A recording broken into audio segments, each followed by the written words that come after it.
Oh, no. Something happened that didn't happen in a long time, especially not on such a long video that I was so satisfied with, because I rambled on for 22 minutes about the Xiaomi Mix 2 just to notice that I had not turned on the mic. But besides all of that, I'm still in a very good mood, and therefore I will make this video quite long in a little bit of a rambling style. It will be also quite funny, I think, because why not? But it will be also very informative, because that's the main intention of this video today. Now that all the big outlets have already released their review of the Xiaomi Mix 2, I can take all the time that I want for my 24-hour preview, but an extended one, because there is so much to talk about this phone. And just when I tried to set up my lights, I noticed one thing. Sometimes when you try to make things better, you actually make them worse. And in that moment, this reminded me a little bit on the Xiaomi Mi Mix 2. Not saying that it's worse than the first one was. Not saying that it's not a great phone, because it totally is. But it leaves me kind of wanting for more, and it's not quite as impressive as the first one was. And I think all the fans of the Mi Mix 1 could actually be a little bit disappointed about this one, because back then we had a 16:9 inch aspect ratio with a 6.4 inch screen, and it was a huge phablet. This was a proper flagship phablet, which we don't see all that often, not executed that well.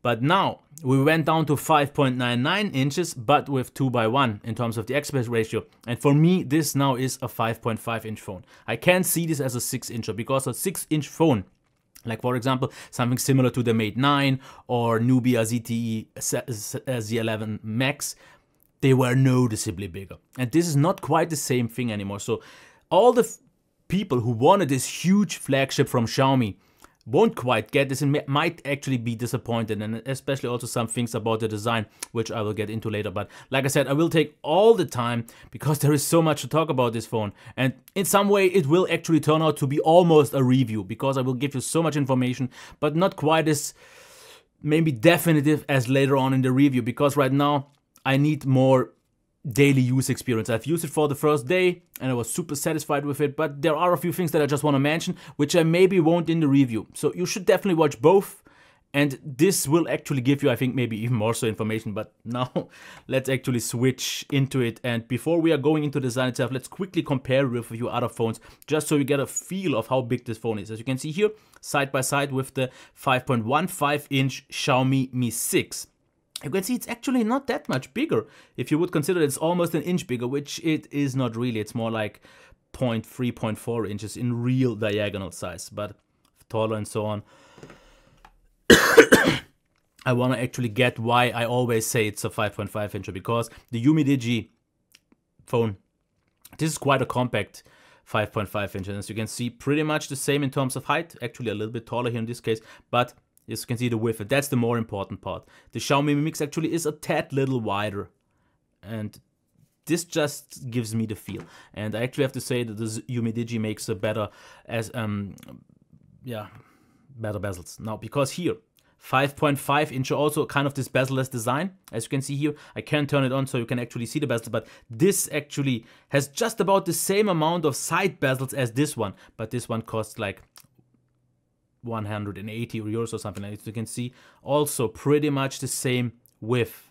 And this is for me one of the downers, because the first time I saw this screen turned on, I saw this, and okay, yes, the top bezel is super nice and small. This one is also nice, but look at those side bezels, because I'm not quite sure if they made it to be symmetrical, but the side bezels are just about as big as the one on the top. And when I used this phone, it actually felt like the screen is so narrow, and this phone is actually wider or has more bezels than many other phones, because it's cool that you don't have this big bezel at the top, but this bezel is the one actually that doesn't bother me. The one on the top sometimes on some phones is huge, like for example here on the Blueboo, huge bezel.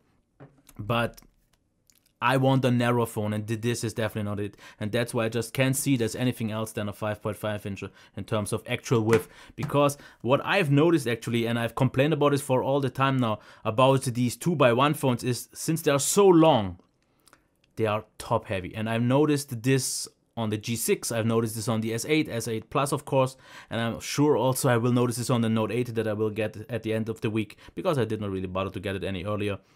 I notice that I hold my phones a little bit more upright because I am afraid, I have the fear that they will flip, or which they would if I wouldn't be more cautious, because I can't just hold them. And that's why I always said I really like this approach with the big bezel at the bottom, because it also has space for the fingerprint reader that I prefer on the front. But this phone with 5.5 inches, which is pretty much the same size that you get here, does not feel top heavy at all. And this is definitely one thing that you should keep in mind.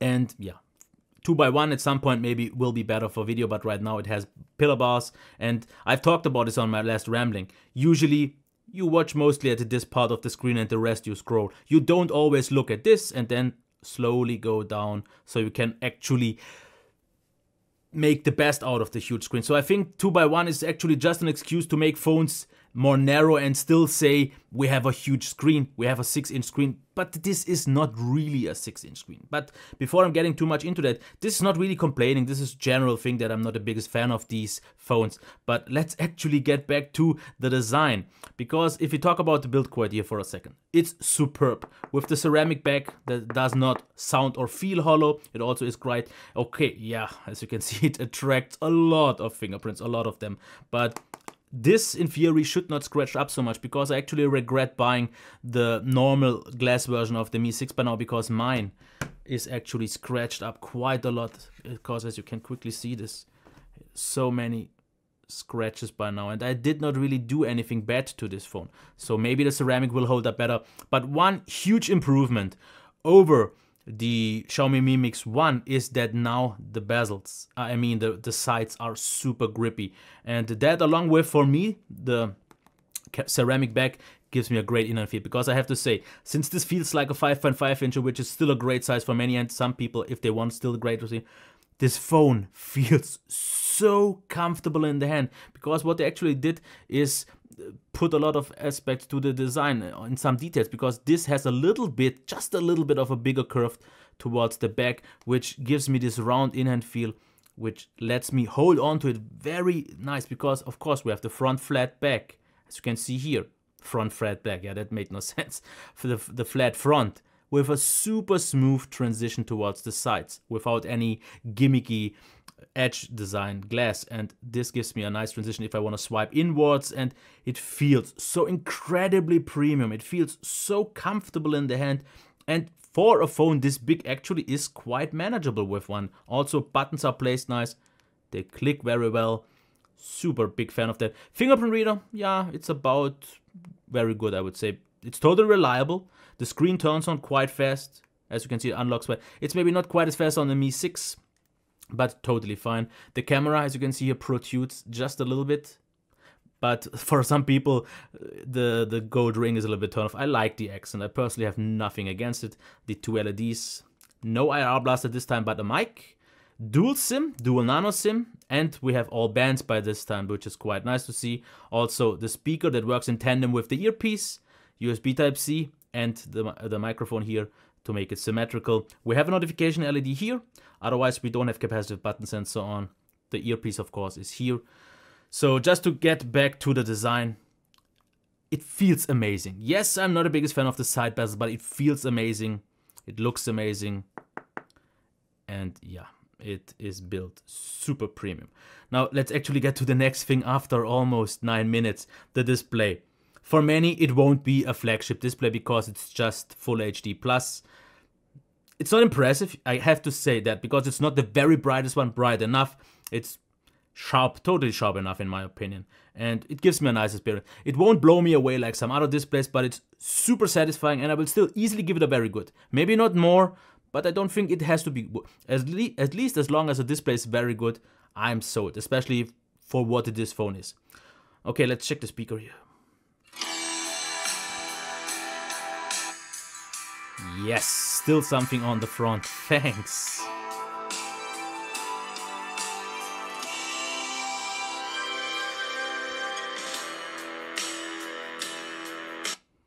Yeah, I can't really say much more, because I like that we have this front-facing stereo feel, because a dual speaker system is what I think we should get on any phone these days, because we have the earpiece already, so why not use it? Because you get a little bit of some front sound, and you don't have to you don't have to reflect. But even that, without that, the speaker, in terms of maximum volume, it's not as loud as on some other phones. There's something like the S8 is louder, but this one in terms of quality is noticeably better. It's not the most impressive thing, but due to this also slightly bit of front sound, which works like stereo almost in some way, is good enough with the really nice quality, pretty much no distortion at the top end. I'm totally fine. It's about on the level on the Mi 6, not more, but not less, and that is important. So fully satisfying.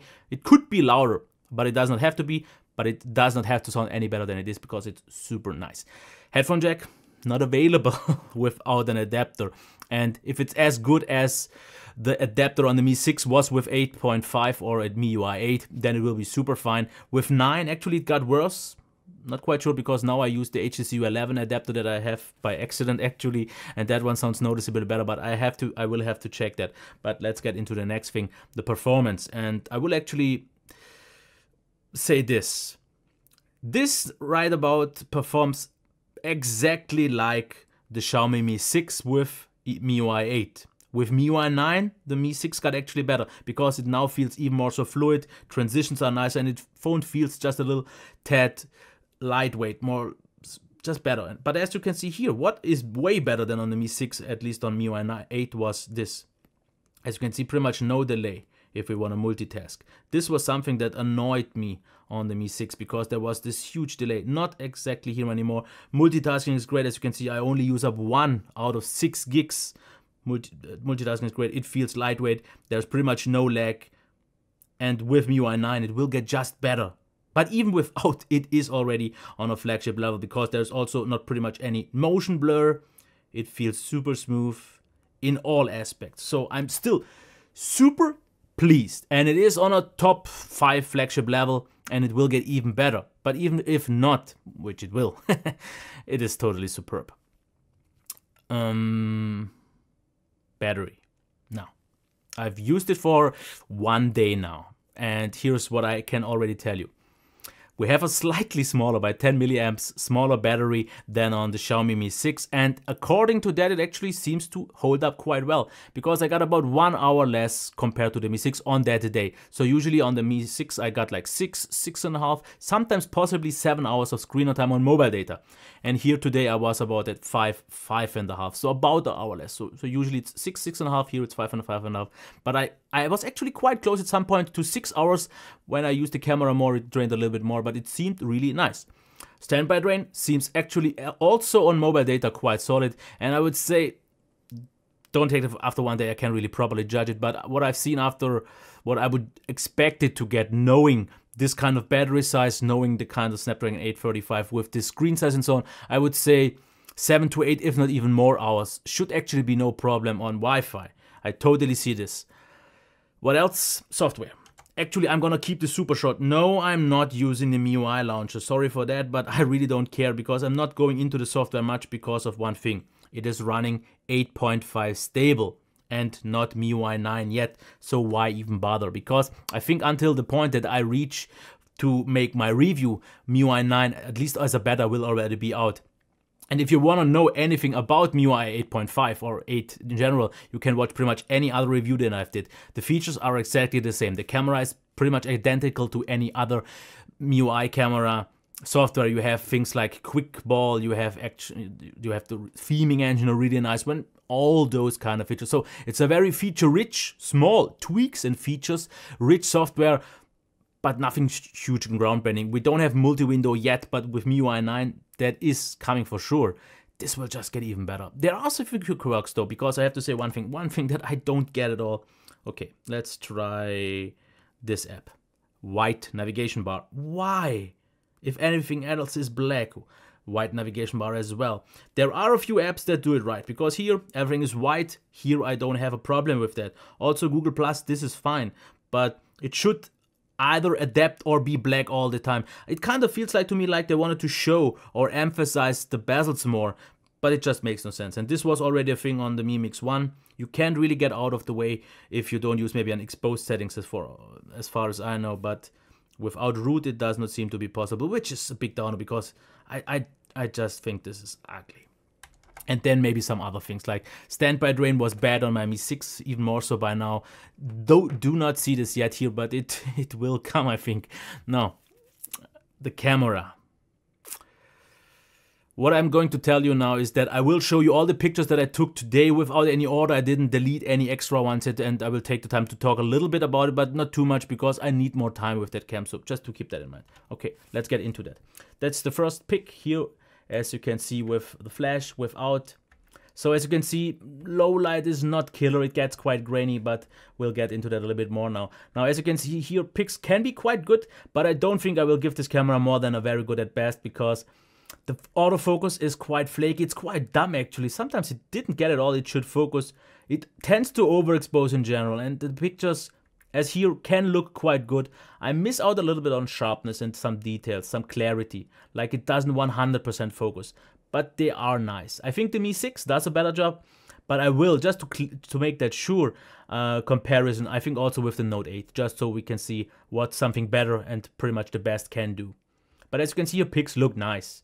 Of course, it is not a flagship cam. Here, for example, HDR, not HDR, yes. And here, once again, no HDR, HDR. So it's actually a very subtle HDR. But sharpness is fine usually. And in most cases, the autofocus works also. Since we don't have a dual cam, or at least no software solution, we don't have any extra bokeh effect, but not really important for me, though very well for some others. But as you can see, pics are totally fine. It won't blow anyone away, and it's a little bit behind the otherwise very good, if not great qualities of this phone, but I don't think it's bad enough to kind of fall completely short. I'm okay with it. It would be fine, especially since video is actually quite good. And let's just switch through that so we can actually get to that. Once like I said, low light. Yeah, a little bit grainy. Yeah. Tends to overexpose, something that I'm not the biggest fan of. Now video, as you can see here, 4K. There is some little bit of artifacting on super fast movement, but otherwise it's actually fine. And it's very smooth. What I like about the 4K is the actual quite fast and here very well working autofocus. As you can see here, quite subtle, seamless, but then quick. So, does a good job. So, I'm not 100% sure, I will check that for the review, but I heard that this phone has 4-axis image stabilization, optical one. So, because as you can see here, this does not look all that bad, because I was working very weirdly. But as you can see, there is kind of some stabilization going on, because it feels smooth enough, without any bigger efforts. And the picture looks nice. Autofocus is quite subtle. The problem is though, what I noticed on the viewfinder, you don't see at all if it's focusing or not, because the viewfinder quality is very low and you don't really see what's going on. So you could record pretty much rubbish all the time and you won't even notice until you see it in video, which is not the case, because as you can see here, video is totally reliable. Front facing cam, as you can see here, a little bit, could be sharper, but it's fine. The problem is though, which is very annoying, the camera position. You never really get used to how you should actually look at this phone, not to look weirdly at it or not to miss it at all. So that was actually something very annoying. And here once again outside. Yeah, so yeah. So like I said, this has already kind of been a review, but to summarize this a little bit and to give you a little bit more rambling opinion and so on, because this video now will end up even longer than the first one did. So let me get to my summary. Design. Not the biggest fan of the side bezels, but of the in-hand feel. The in-hand feel is amazing, it feels super premium, it has a nice heft to it. Yes, it's top heavy, that's the problem though, but quality-wise, top notch. The buttons will pretty much don't wiggle at all. We have a notification ID, we have a well-working fingerprint reader, so all is good here. Display, like I said, not impressive, but fully satisfying. For some people, not a flagship display, and yes, it's not really a flagship display, but it's worthy or good enough to be on a flagship in some way. Speaker, loud enough, dual speaker system, and this is flagship level territory. This is something that we still don't get on many phones. Only something, for example, the HTC 11 has kind of a sound like this. The rest with just button firing, yeah, not the same. Performance, flagship level, and it will get even better with MIUI 9. No doubts about that, but even now it's already great. The battery life, I would say it's about on par, maybe ever so slightly less than something like the LG G6, Nokia 8 and OnePlus 5. It's about that, maybe half an hour less, but not really much more. Standby range has been fine so far.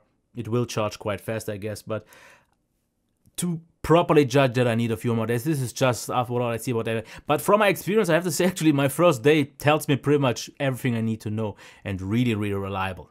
Reliable, the cam, yeah, but not the autofocus, not so much. But like I said, I won't give it a flagship level rating for the camera, because the camera is very good.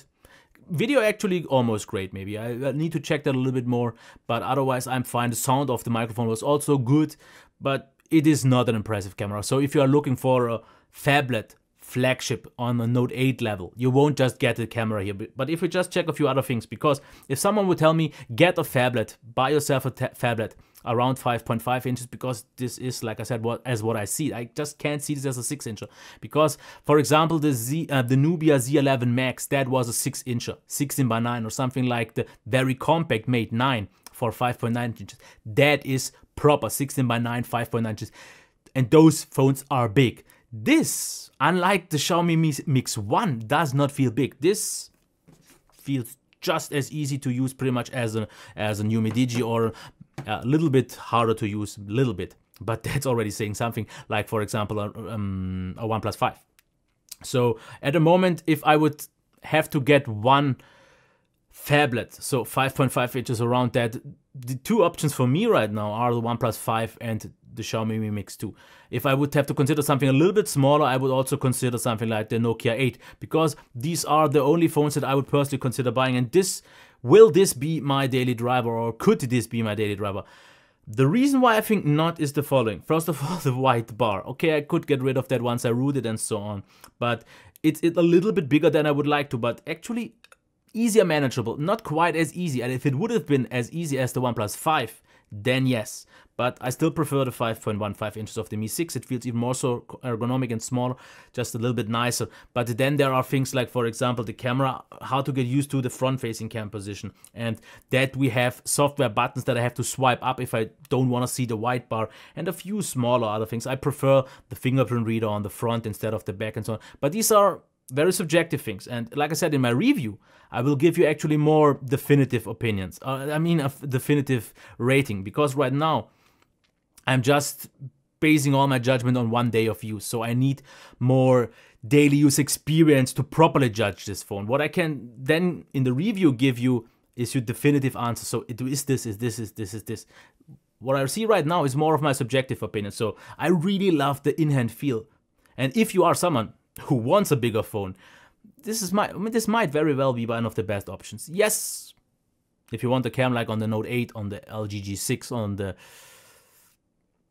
I don't know, or the HSU 11, you won't get this. Not quite, but you also pay a little bit less, at least sometimes, because price-wise, $500 about that. I think it was available for like 460 euros already for the 64GB version. Now what I've seen also a few days was on GearBest, the 256GB version for about $600. So it's an amazing overall package, because for me, what is always, and I said this already, is always important is a well-balanced phone and no deal breakers. Now if I check here the balance, everything is at least very good, if not great. And if I would have to check for personal gripes, like I said, maybe that it's top heavy, the bezels that are a little bit of a turn off, and the navigation bar, the rest is super nice. But deal breakers, not really. I don't see any of this on this phone to be a deal breaker. It feels amazing, it looks nice, speaker is top, performance is top notch, battery life should get everyone through the day if nothing happens, and the camera is still satisfying enough in my opinion. So for around $500 recommendation, even if I didn't review it yet, yes, because from my experience I can tell if a phone is good or not quite quickly. I can't say if it's very good or great maybe yet, even though yes, great. But some more marginal differences I will have to see over the next few days. And like I said, also comparison with the Mi 6, with the Note 8, and maybe something else is coming, because I want to cover this phone a lot more, because it deserves it. But the problem is also, like I said, it will maybe upset a few of the original Mi Mix lovers, because this is not the huge phone that the old one was. Yes, the smaller battery, it actually makes up for that with the way more efficient Snapdragon 835 and just a smaller display. But people who like the Mi Mix for what it was, because the Mi Mix was the first phone, if you check my mini review that I did, it was one of the phones, really few phones, that impressed me when I had them in the hand. This does not quite impress me anymore, because many phones can do this kind of bezel-less approach, some even noticeably better. But not to drag this any further, at about 25 minutes this time, 3 minutes longer than the first take, I will cut this off. But let me know everything that you want to know in the review. I will cover it then I will check everything you want to know. But I can already tell you, it is a great phone, but it is not the holy grail, not quite what I wanted it to be. There is a room for improvement, especially in terms of design, even though that's kind of its biggest thing, which is super weird. But like I said, just my preliminary rating, my preview, not the review. So let's end this, right? Yeah, we should. Okay, until next time. Bye.